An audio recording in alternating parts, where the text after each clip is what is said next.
Okay, well, good morning or good evening, depending upon when you're watching this. So I know you have an in-service day to day, and you're probably still just kind of maybe getting with it in the morning. So that's okay. As long as you're productive that day, that's fine.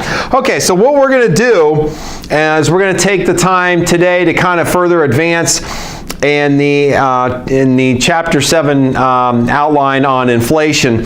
And again, we have one more math problem to do, but I want to do that one in class so we can kind of do it together and work through the adjustable rate mortgage problem and kind of tying that to inflation. So what we're going to do now is we're just going to go ahead and do some lecture material. We're going to look at the costs associated with inflation, go through this part of the outline, and then if time permits, we will get into the Chapter 6 outline. Again, that would be the next one on measuring economic activity. Okay, so let's talk a little bit about the costs associated with inflation. Okay, now, imagine the 1970s, right? In the 1970s, during the 1970s, we had what we call stagflation, right? We had a stagnant economy. It really wasn't going anywhere, and we had high rates of inflation. Okay. Now, generally, if you remember what we've been talking about this term, we've been talking about the fact that inflation is generally seen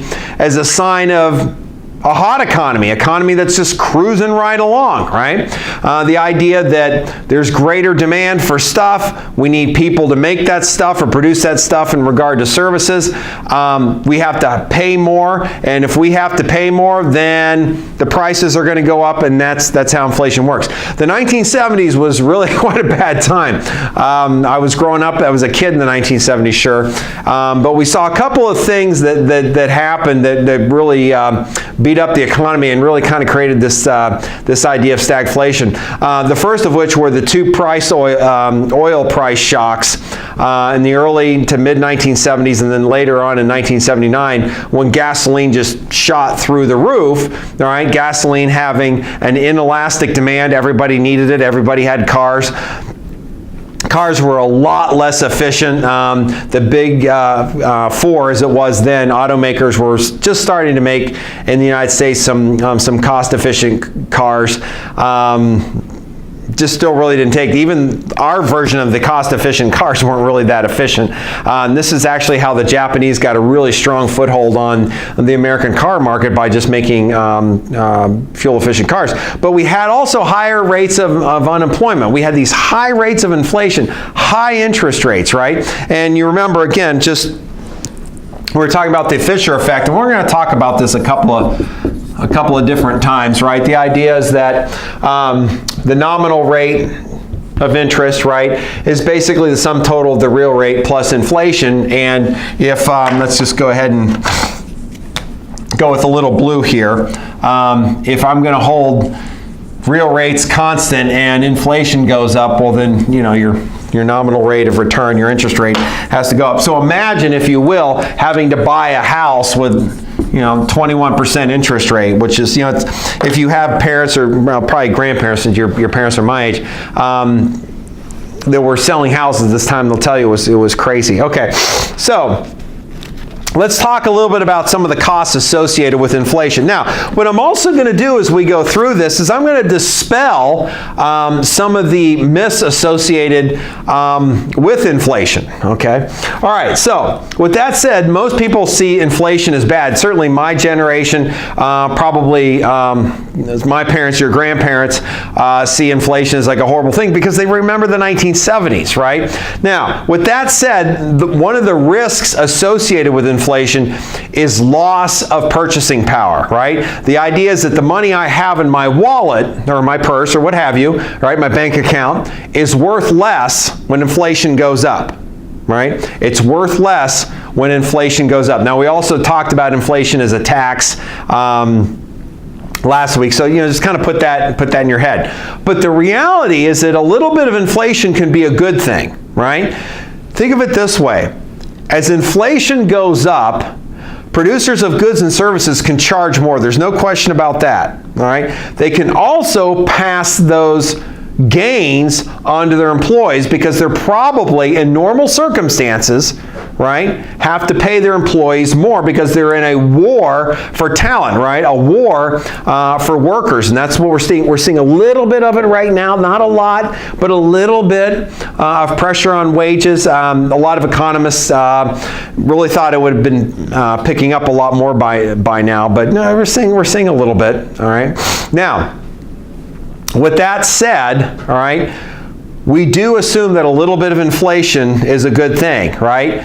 That you're not going to lose purchasing power largely because that inflation will translate into higher wages, right? So if inflation is the hallmark of a healthy economy, right, where there's a war for talent, well, if I'm one of the talented ones, I'm going to be getting paid more, right? So again, inflation certainly moves the prices, but we assume, all right, that we're going to be paid more. So let's just say, for argument's sake, you get a 10% raise, right? Hey, 10%, that's a good chunk of change, right? We generally assume it's based on talent, right? So, oh, of course I deserve that 10% increase in pay, right? Well, it may very well be that inflation is 6% and that's part of that 10%. Then you kind of feel cheated, right? You got a 10% increase in pay, but inflation that year happened to be 6%. It's like, well, gee, I'm only getting a real 4% raise, okay? Now, in reality, all right, raises are based on a lot of other things, certainly inflation, all right, but also a lot of other real variables, right, things that aren't measured in dollars. But certainly talent is one of them, but human capital, physical capital, your own ability, but natural resources, things like that, the price of natural resources, what it takes to get what it costs to make certain goods and services, things like that. And if you're one of those workers, you know, your raise might be based on the increased cost as well. All right, especially if the firm can raise prices.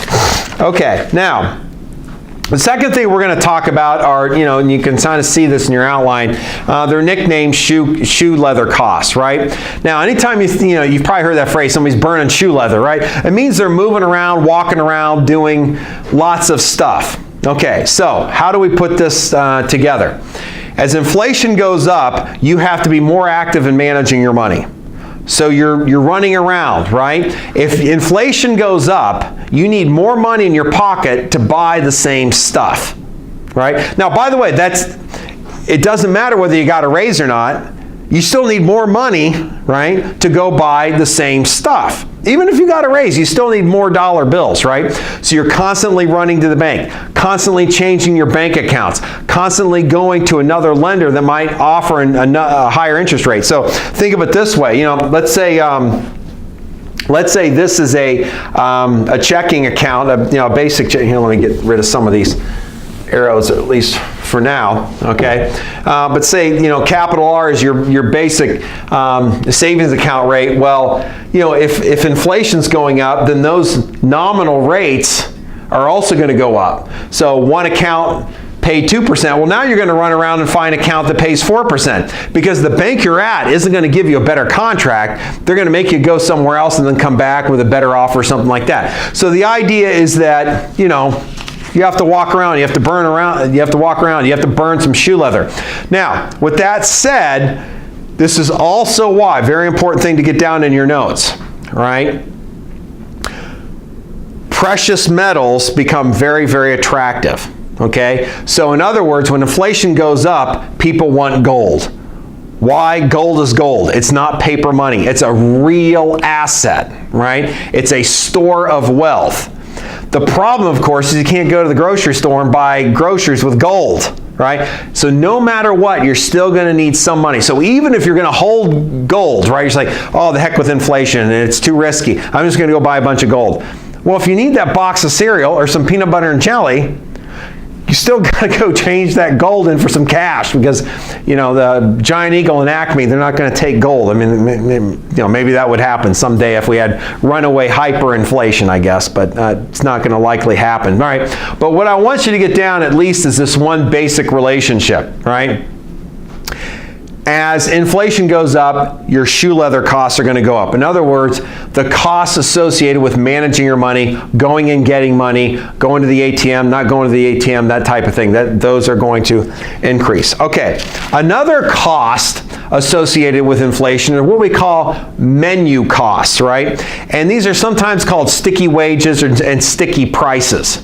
Okay, now, let's look at this sticky price issue first, and that's why we often think about menu costs. So if you go to a restaurant, right, you'll be handed a menu, right, and you'll see these various prices for the hamburger, the steak, seafood dish, pasta, something like that, right?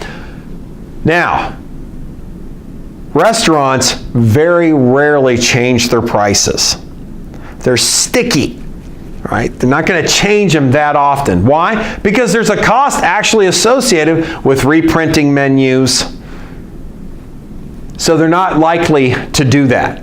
So once they publish, right, in the menu, and then this could be online as well, right? Gas stations would be a little bit of an exception to this. They change their prices almost every single day. And notice they've incorporated a lot of technology where when I was a kid, they literally had to put these little placards, and they were plastic, and they'd have to change out the price that way. Now it's done digitally more so than anything. Right? But firms very rarely change their prices. On average, firms will only change their price one time per year. Now, there is some other risks that were a little bit independent from inflation that we're talking about when it comes to menu costs. If you start changing your prices, imagine at a restaurant, all the time as inflation changes, you will irritate your customers because they like reality. Now, when it comes to the restaurant, I think that's probably just a hypersensitive example. But you think selling anything, could be sporting goods. If you're constantly changing your prices, customers get nervous. They won't buy as much. They won't come out and seek you, right, to buy as much. So there are some real costs associated with this. If you think about, let's say, for instance, we have inflation of, let's just go ahead and say, inflation, let's use a little black here. All right, inflation is 12% for a particular year. Now, that's pretty high, but we could basically say, well, it's roughly going to be 1% per month, right? It would be roughly 1% per month. Now, wonderful, right? And the early part of that year, your relative prices for a restaurant they're probably okay. They're pretty close. But as you get down to, say, October, November, December, when inflation is really taking its toll, and it's gotten almost to 12% for the year, right? Well, that's going to hurt. Your relative prices are going to be very, very much off, okay? So this is what you want to get down in your notes, right? When inflation goes up, menu costs go up, sellers are the ones that get hurt. Now, buyers can do pretty well, right? So if you think about this restaurant, right, and inflation is 12% and they haven't changed their menus, that meal on a relative basis in December is a lot cheaper than it was in January, right? Everybody should be eating out in December, right? Okay. All right. Now, one thing that I want to mention about sticky wages. Even in times of inflation, generally people's salaries don't change, right? Unless they're willing to go seek other employment. That is to say, they're willing to go seek out another employer and apply for another job. Now, generally what will happen are one of two things. Number one, you'll get that higher wage with the new employer, or you'll get that offer from a new employer and you'll be able to take it back to your current employer and they might be able to match it. All right, that's also possible, something to think about. Okay, now, in the short run, what you really, really want to get down here, and I guess I've mentioned it, but let me stick employers in here too, is that sellers as well as employers really have to absorb inflation. In the short run, they're the ones that get stuck with it because of sticky wages, sticky prices. Okay, now, let's talk about relative price variability and the misallocation of resources. Now, this is very much related to menu costs and kind of what we were talking about here. So, imagine, in January, right? Let's go back to 12% inflation. In January, things will be pretty relative. But let's say things really cook, and by December, prices aren't going to be, just looking at that period of time, and you're going to climb to 12% eventually. Prices aren't going to be really what they are when you get to December. Okay, now, so let's talk about relative price variability rather. What you want to get down to your notes is this, all right? The greater the level of inflation and the less likely prices change, the greater the distortion. Okay, so I'll say that again. The higher the inflation and the less likely or less often that a seller or an employer changes prices or wages, the greater the distortion.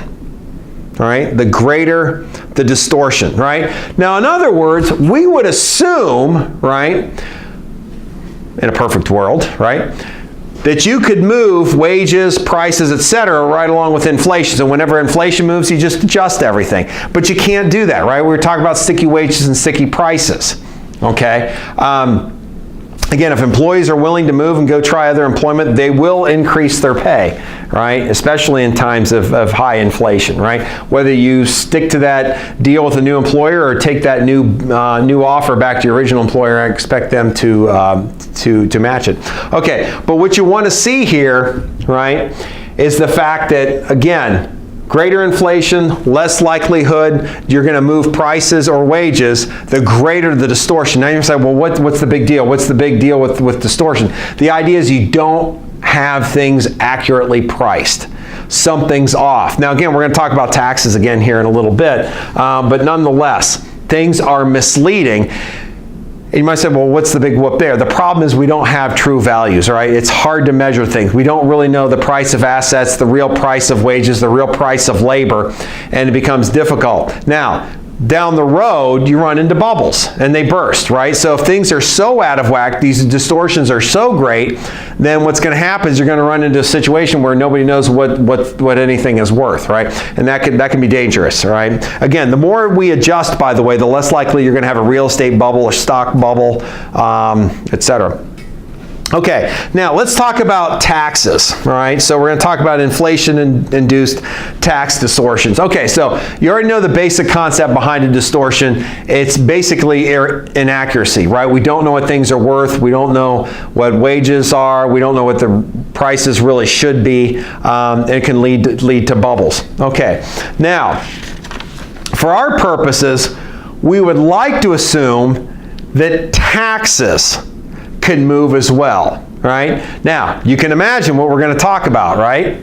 If we have sticky wages, sticky prices, we also have sticky taxes. In other words, the tax code doesn't account for inflation, right? The tax code doesn't account for inflation, right? In a perfect world, the tax code would be based on inflation, right? As inflation goes up, taxes would adjust. As inflation goes down, taxes would adjust. All right? But there's a problem. Changing the tax code comes with a significant cost in and of itself. All right? Now, if we actually did move the tax code along with inflation, and government has already, think about what taxes are. It's government revenue. And governments have already planned as to what their spending priorities are going to be. Changing the tax code based on inflation might really, really hurt them. And the other thing, of course, which you already know, is that inflation is a source of tax, right? It's a tax on those who hold money, right? Remember we were talking about earlier this week, I guess earlier this week, let's say the government just starts dumping money out there and you're holding on to it. Well, what you hold on to because of the surplus, right? Increase on the supply side of things, what you hold is actually worth less. The reason why is because we have in the short term, a fixed number of goods, services, real estate, and financial instruments that kind of collar the real value of what those things you can buy with that money would be. Okay, now another good example, of course, are capital gains taxes, right? Capital gains, basically, you You buy low, you sell high. Let's say you buy a share of stock for $15, you sell it for $30. Well, the capital gain would be 15. And what's kind of nice in our tax system, there's actually a reduced tax rate for that versus earned income. You know, going to your earned income is what you get every day when you go to work. Okay. Now, with that said, all right, let's say you buy the share of stock for $15 and you sell for $30, but you don't sell for $30 for another 20 years.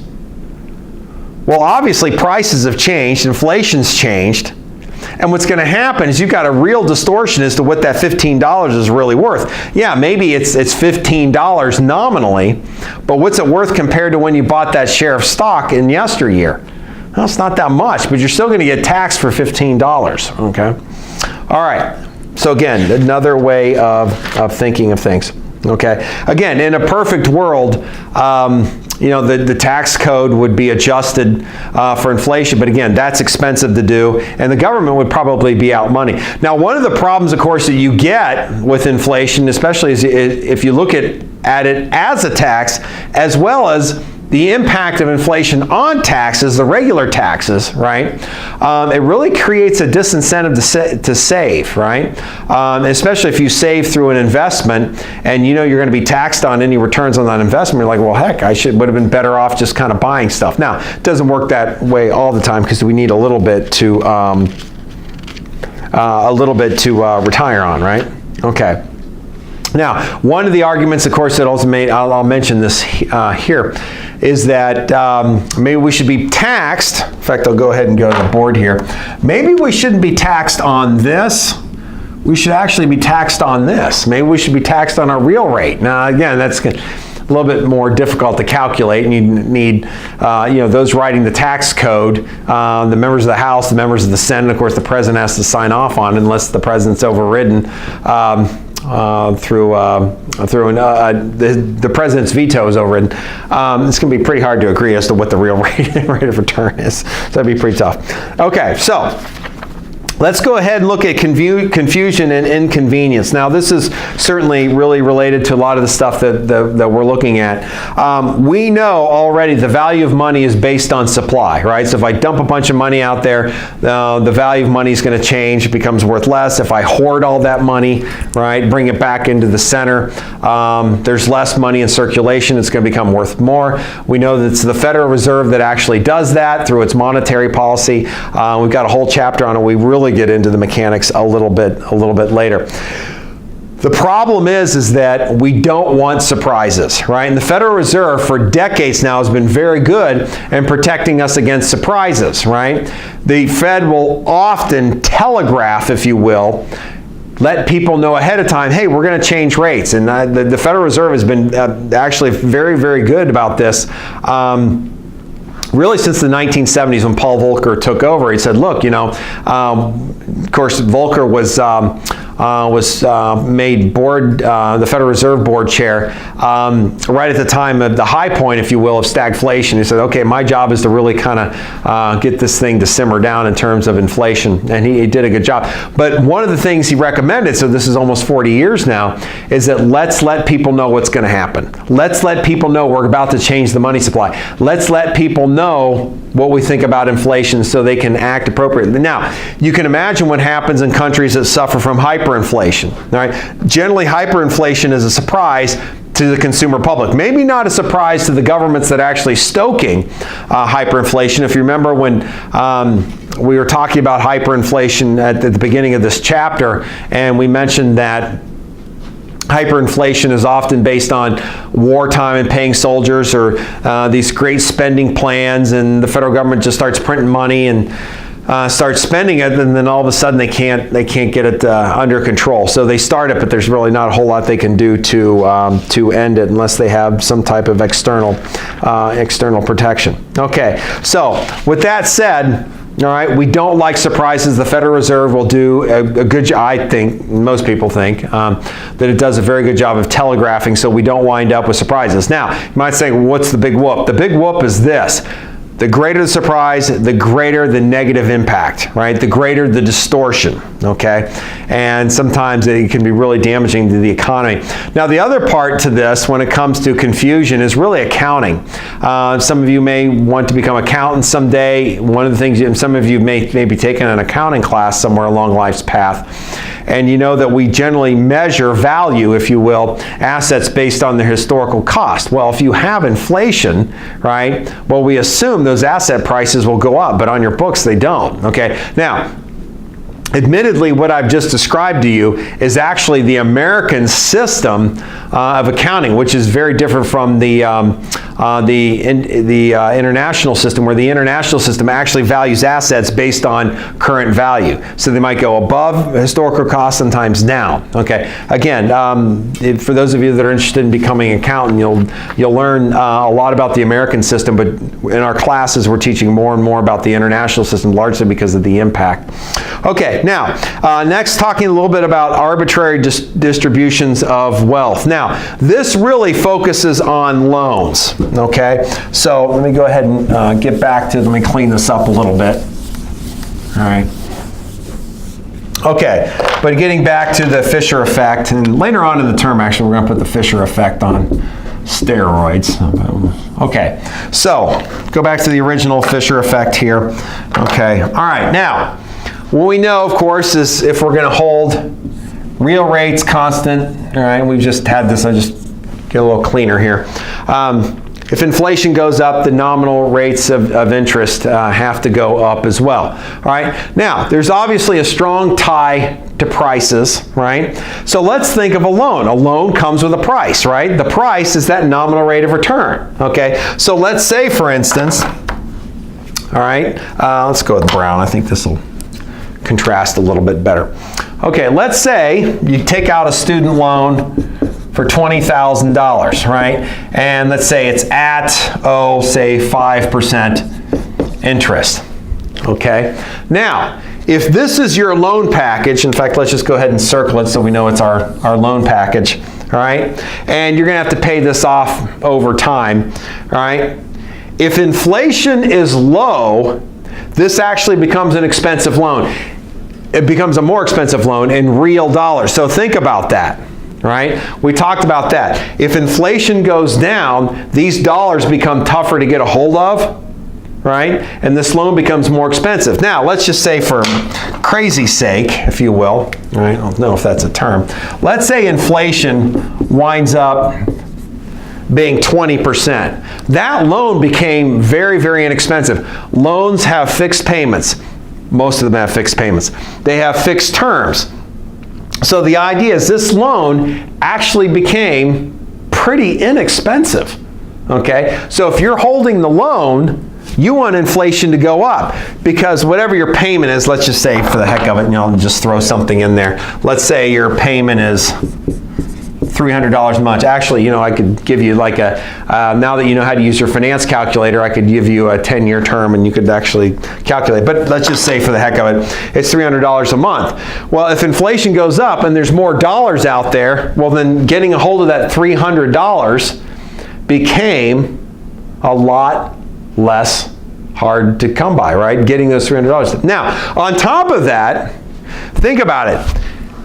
If this is your loan package, the dollars are easier to come by. It's a cheaper loan in real terms. And also, since you're out making money, the assumption is you're getting paid better too, because of the inflation, right? Because of the higher inflation rate, you're expecting your employers to treat you a little bit better, right? When it comes to your yearly salary. So, again, think about those realities, okay? But it's really kind of an arbitrary redistribution of wealth when you've got a fixed loan and inflation changes, right? Either the bank gets a little bit wealthier or you get a little bit wealthier. Imagine hyperinflation. If this is your loan package and you're facing hyperinflation, we would assume that you might do all right. Okay, now, to kind of tie this part together, still talking about redistribution, all right? Just to give you a couple of relationships, right? When inflation goes up, debtors get ahead. Debtors do better, right? Why? as you see here, the loans become a little bit cheaper, right? Now, when inflation is low, creditors do better. All right, creditors do well, right? If this is essentially the loan package, let's say this is the student loan package, you can imagine your lenders would just assume inflation stay right around 1%, all right? Because that's a pretty nice spread, right? Okay. All right, now, just a little bit of discussion on the problem with deflation. Now, deflation does occur where prices actually decline, right? And that doesn't mean inflation goes from, say, 5% to 1%. That means it goes from 5% to negative 5%, all right, or negative 10%, where prices actually decline. Now, we have had some pretty noteworthy examples of deflation where Japan really had to fight deflation for about 2 decades, right? The 1990s is often called in Japan the lost decade, just because they lost them. They did so well in the 70s and 80s, and all of a sudden prices just dropped and dropped and dropped for all sorts of reasons. We don't have to get into it. And remember what we already know. We want a little bit of inflation, right? We want a little bit of inflation every year. Makes our debt a little bit less expensive, right? We know we're getting paid a little bit more. Our employers are doing a little bit better. They're able to raise their prices, and hopefully, depending upon whether it's goods or services, they'll be able to pass some of that on to us. Okay, now, with that said, right, kind of remember what we think about mechanically when it comes to deflation. Prices go down, firms can't charge as much, they can't hire as many people. Those people might get laid off, and they can't go buy stuff from other firms who see falling prices, things like that. During the Great Depression, our country, we faced some deflation. We put into place measures to kind of boost up prices. Firms have money, go buy workers. Workers have money, they go buy stuff. They go buy stuff from firms that make stuff, right? You get the idea. Okay, now, there are, however, those that look at it very differently, all right? Now, Milton Friedman wasn't certainly someone who's going to run right, a very famous economist, wasn't somebody who's going to run right out and say, hey, deflation is the greatest thing in the world, but said, look, there are some other ways to look at it, right? If you think about deflation, well, there are some other costs you don't have to worry about. So if you think about that whole list of things that we were looking at, you don't lose purchasing power, no menu costs, no shoe leather costs, no distortions if we have gross inflation. I mean, the idea is that there are other ways to look at it, okay? Now, just as an example, let's say, for instance, I'm on a fixed contract. Let's say I have a 10-year contract to do whatever it is, right? 10-year contract to go be dean, right, of Wayne College. And I know in my contract I'm going to get increases, regardless of what inflation is, all right? Well, if I actually am in that position and we have deflation, I personally will be better off. Now, I might suffer in terms of society because I know the economy is going to crumble and I might get hurt as a consumer.